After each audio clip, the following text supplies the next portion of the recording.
क्या संविधान कानून से चलेगा या उम्र से चलेगा? राहुल गांधी समेत तमाम विपक्ष को इसका जवाब देना होगा।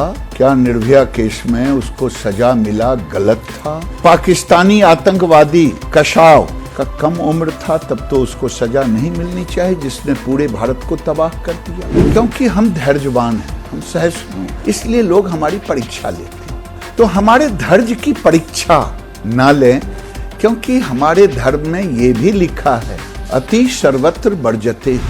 दिशा रवि को लेकर, टूल किट को लेकर इस समय राजनीति गरमाई हुई है, सियासी बवाल आया हुआ है। दिल्ली पुलिस की देशद्रोह की एफआईआर दर्ज करने के बाद विपक्ष के तमाम नेता दिशा रवि के समर्थन में उतर आए हैं कि 21 साल की नादान उम्र में उसके ऊपर देशद्रोह का मुकदमा कैसे लगा दिया गया। हमारे साथ इस मसले पर बातचीत करने के लिए केंद्रीय मंत्री गिरिराज सिंह हैं, उनसे बात करते हैं। गिरिराज सिंह जी, विपक्ष कह रहा है 21 साल की नादान उम्र एक छोटा सा टूल किट में एडिट किया और दिल्ली पुलिस ने देशद्रोह में गिरफ्तार कर लिया।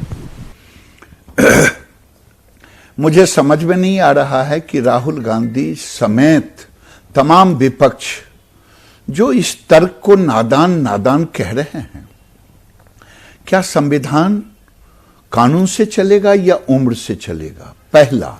दूसरा, मैं राहुल गांधी से पूछना चाहता हूं, जब इसी दिल्ली के अंदर रेप हुआ था हमारी बेटी के साथ, पूरा निर्भया के साथ, तो हम सब मिलकर के उस लड़के को सजा दिलवाने के लिए एकजुट हुए थे। क्या तब तो ये कहेंगे कि उसको सजा मुक्त किया जाए? जो नाबालिग था। क्या ये बताएंगे कि पाकिस्तानी आतंकवादी कशाव का कम उम्र था, तब तो उसको सजा नहीं मिलनी चाहिए जिसने पूरे भारत को तबाह कर दिया?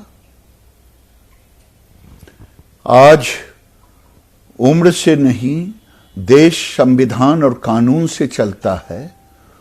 अब ये राहुल गांधी समेत तमाम विपक्ष को इसका जवाब देना होगा। क्या निर्भया केस में उसको सजा मिला गलत था? ये जवाब देना पड़ेगा। लेकिन आप एक आतंकवादी कसाब की दिशा रवि से तुलना कर रहे हैं। मैं निर्भया से भी तुलना कर रहा हूं। निर्भया के, वो हमारी बेटी थी जिसके ऊपर रेप हुआ था। मैं उम्र की बात कर रहा हूं। कानून के सामने कानून होता है और कानून में न कोई उसकी परिभाषा की हुई है, कौन नाबालिग है कौन बालिग है। 18 वर्ष में आज लोग प्रधानमंत्री और मुख्यमंत्री को चुन रहे हैं। 21 वर्ष में वकील हो रहे हैं, आईएएस हो रहे हैं 22 वर्ष में। तो क्या 21-22 की उम्र में वकील होकर के जज के सामने वो प्रे नहीं कर सकता? वकील क्या ये प्रधानमंत्री और मुख्यमंत्री को नहीं चुन सकता? जब प्रधानमंत्री मुख्यमंत्री को चुन सकता है तो कानून का संवैधानिक ज्ञान भी रखना पड़ेगा। लेकिन विपक्ष कह रहा है कि दिल्ली पुलिस पहले जांच कर लेती, पुख्ता सबूत इकट्ठे कर लेती, उसके बाद जब पुख्ता सबूत होते तब गिरफ्तार करने की जरूरत थी तो करते। पुलिस अपना काम करती है, कानून से चलता है। जितना पब्लिक को दिखा चुका है सारे टीवी चैनल पर देश को तबाह और बर्बाद करने के लिए, इससे ज्यादा हमें और कुछ बोलने की जरूरत नहीं। 26 जनवरी को जिस ढंग से पूरे दुनिया में भारत को बर्बाद और बदनाम करने की कोशिश की गई, उसके पीछे कौन कौन लोग थे, वही तो दिखाया है पुलिस।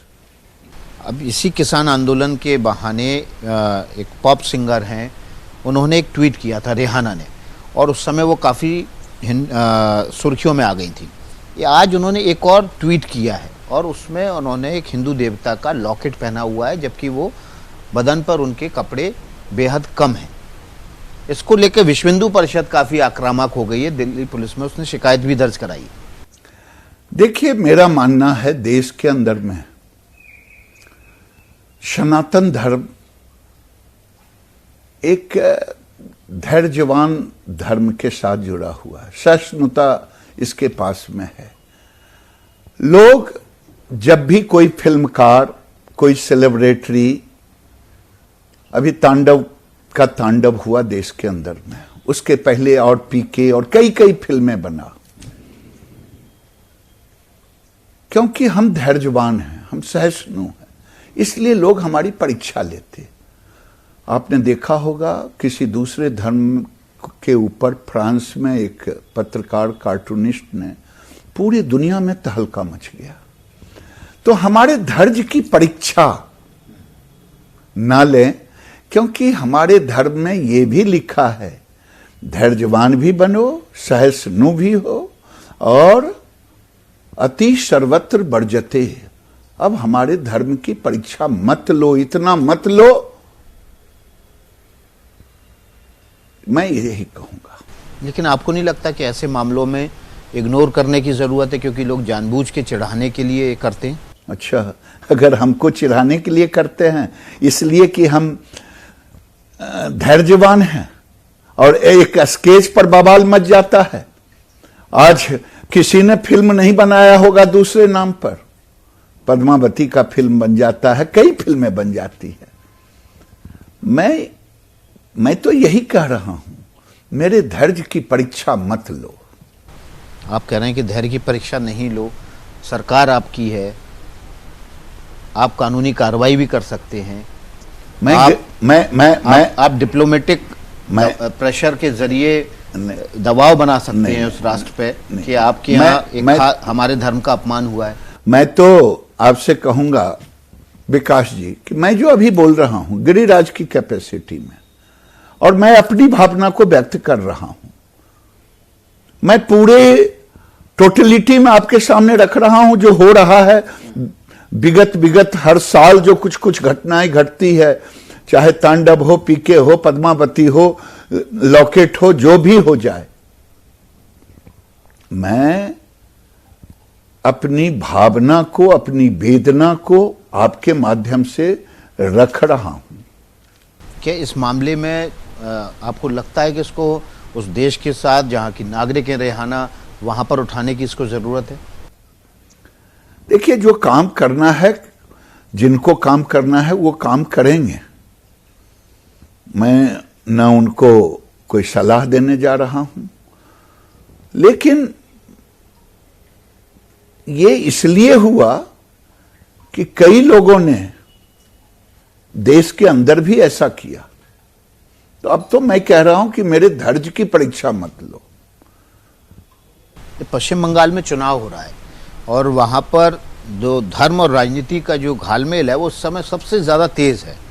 ममता बनर्जी ने, आज सरस्वती पूजा हो रही है, तमाम ऐसे जगह जहां पर सरस्वती पूजा होनी है वहाँ पंडाल के बाहर अपने और अपने भतीजे अभिषेक बनर्जी की बड़े बड़े होर्डिंग और पोस्टर लगे हैं। उन पंडाल को सरकार की तरफ से, टीएमसी की तरफ से पैसा भी दिया गया है। आपको लग रहा है कि चुनाव आने से पहले बीजेपी की जो वहां पर धमक है और जिस तरह से जय श्री राम के नारे को लेकर बैकफुट पर चली गई थी ममता, वो डैमेज कंट्रोल करने की कोशिश कर रहे हैं आप? देखिए, इस देश में एक शब्द है सेकुलरिज्म, जिसे मैं छदम सेकुलरिज्म कहता हूं। ममता बनर्जी वही ममता बनर्जी हैं जिसमें सरस्वती पूजा के लिए वहां के हिंदुओं को हाईकोर्ट का दरवाजा खटखटाना पड़ा। ये ममता बनर्जी वही ममता बनर्जी हैं कि देवी दुर्गा की मूर्तियों के विसर्जन के लिए कोर्ट का शरण जाना पड़ा।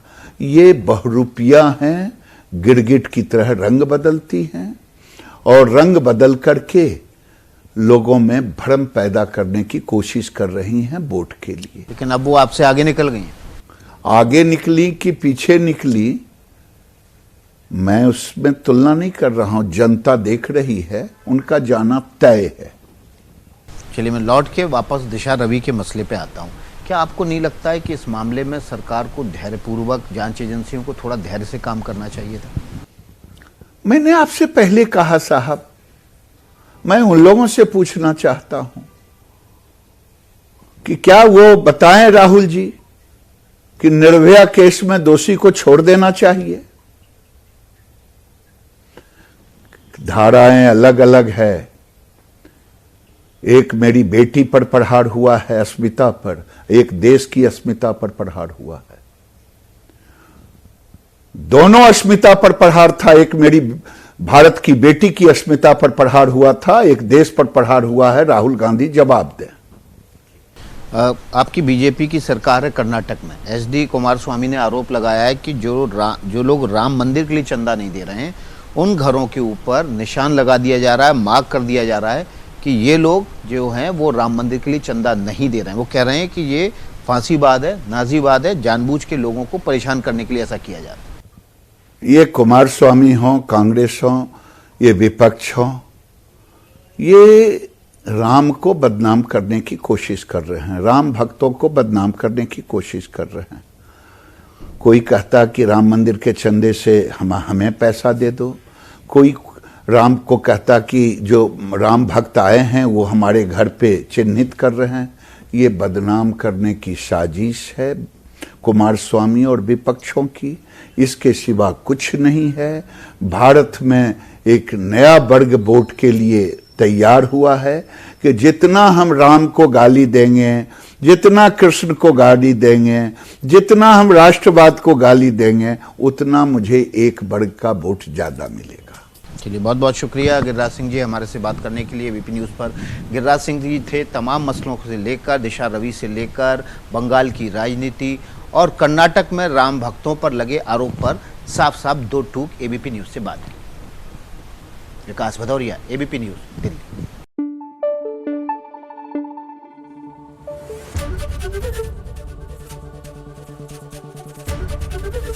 एबीपी न्यूज़ आपको रखे आगे।